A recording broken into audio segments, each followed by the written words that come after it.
What is empowerment? If you were to ask me this question now, I tell you empowerment is something deep inside of me. It makes me want to be the person who I want to be, and the one person that I think I can be. If you asked me this question when I was 12, I'd tell you empowerment is what Goku uses to go Super Saiyan. Very different definitions. While I was writing this video, it got me thinking about the times that I felt empowerment in my life. And honestly, I've been lucky. I've had a lot of different moments of empowerment, whether it be through teachers that I've worked with, through friends, through peers, experiences, and not everyone gets that. But just like everybody else, there's a point in my life where empowerment was the furthest thing away from me, and I didn't really know what it was, and I never felt it before. But like everything else, we need a place to start, and empowerment for me started with karate. It's strange, I know, but let me explain. When I was younger, a friend of my dad's moved his dojo pretty close to where I lived. And growing up on action movies and martial arts movies, I always wanted to learn how to fight. And this was my chance. This was my chance to be the dragon warrior I always knew I was meant to be.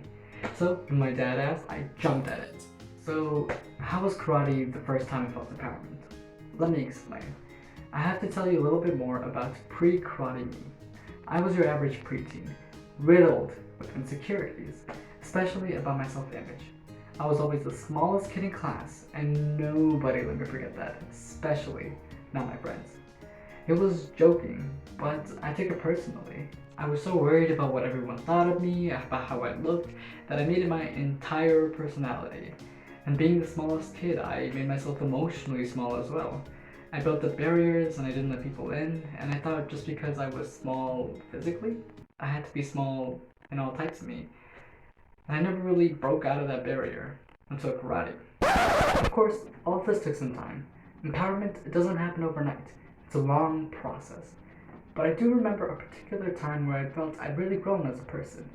I remember it like it was 8 years ago, so I don't remember it that well. It was the first time that I sparred, a few weeks into my karate classes. So, I'm in front of this guy who might as well have been Bruce Lee. My sensei looks at me and he says, "Are you ready?" And I've never wanted to say no more in my life, but I can't. It's time to fight. So, he looks at both of us, raises a hand, and drops it. And he says, "Hajime," which means begin. So, I start bouncing around a little bit, trying to calm myself down in the middle of a fight, and then, whew, he punches me. Now, the karate I was doing was non-contact, so he didn't really punch me, or that would have been the end of the fight. But I lost a point. So my sensei stops the match and awards my opponent the point.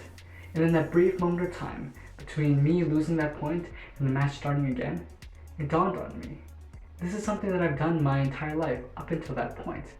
I made this person, some other dude doing karate, appear like this monster in my head that I just couldn't battle against. I made it completely unfair for myself from the very beginning. And when I look at my self-image and I thought about my self-image, I made myself small, not just physically, but emotionally, socially, in every single aspect. And I made it my entire personality, and I made it a barrier around myself that I could never break. But in that small moment, I decided I didn't want to do that anymore.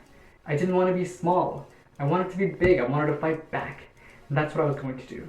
So when that bell rang, I came out swinging. Literally, all of my karate knowledge out the window. I was throwing fast, I was throwing hard, I was trying to get that point back, and I did. I got that point back. The score was now 1-1. The match went on for about a minute more. I was trying to throw some shots, he was trying to throw some of his own. We were both kind of sloppy, so it probably didn't look all that good, but we both kept fighting until the very last second, and match was a draw. It would have been amazing to win, but that was my first match. And I had a good time, and I didn't get hurt, my opponent didn't get hurt, and that's all that really mattered. So what am I trying to get at? What does karate have to do with empowerment? Well, that's the thing. Empowerment can look like many different things. For you, it's going to be different than it is for me, and that's okay. I have had multiple different experiences of empowerment, and moving on with my life, I'm going to have more and more and more. And I hope you do too. And hey, maybe this video was empowerment for you. At the very least, I hope this video helped you understand what empowerment is and how important it can be to your life. And I hope everyone watching will find at least one moment of empowerment in their lives, or maybe be empowerment themselves. Thank you. Hi, thank you so much for watching. Feel free to like, comment, and subscribe. And thank you for connecting with Low Entropy Connects. Till next time.